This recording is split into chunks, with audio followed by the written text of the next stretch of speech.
বেশ গ্রাম অঞ্চলের, এটা হলো গ্রাম অঞ্চলের। এটা হলো আমার বাড়ির পাশে দিয়ে একটা খাল গেছে, এটা মেঘনা নদীর সাথে জয়েন্ট।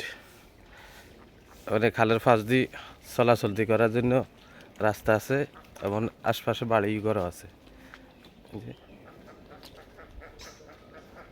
এটা ফাঁকা হইব। আচ্ছা তালি দে।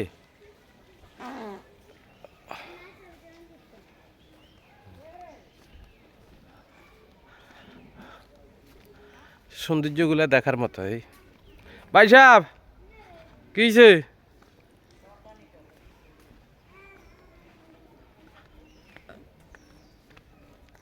আইকাদি কই যান? এই বর্ষার টাইমে এই যে খালের মধ্যে দেখছি না একটা জাল আছে, যে এই জালটা দিয়ে আসলে পানিগুলো আটকে রাখে। বেশিরভাগ এরকম হয় বর্ষার টাইমে, বেশিরভাগ আসলে এখানে জামিলে হয় এটাই।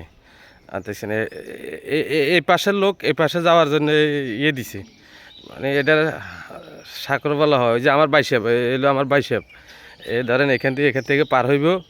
তো এই জন্যে দেখছেন কি দিছে। এটা আসলে আপনারা গ্রাম অঞ্চলে দেখছেন কিনা না দেখছেন জানি না, আমি আপনাদেরকে দেখাচ্ছি। দেখেন বাইসাপ, এই দেখেন এই সৌন্দর্য। এটাকে বলা হয় কি, আমার আমার ওই গ্রামের ভাষা বলা হয় হাইক্কা।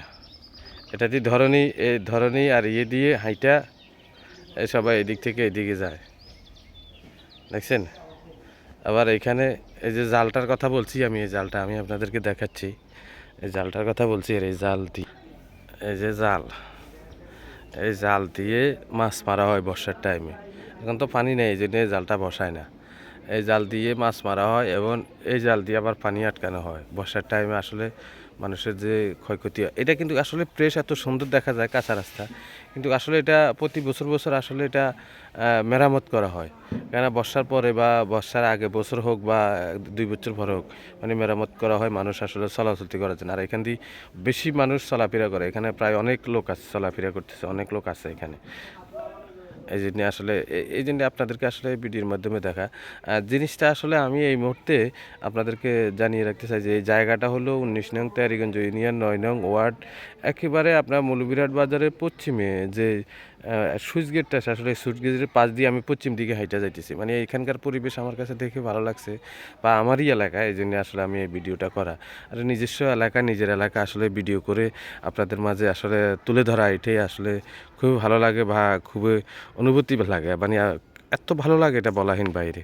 যাক, সবাই ভালো থাকবেন, সুস্থ থাকবেন, আবার দেখা হবে নতুন কোনো ভিডিও নিয়ে।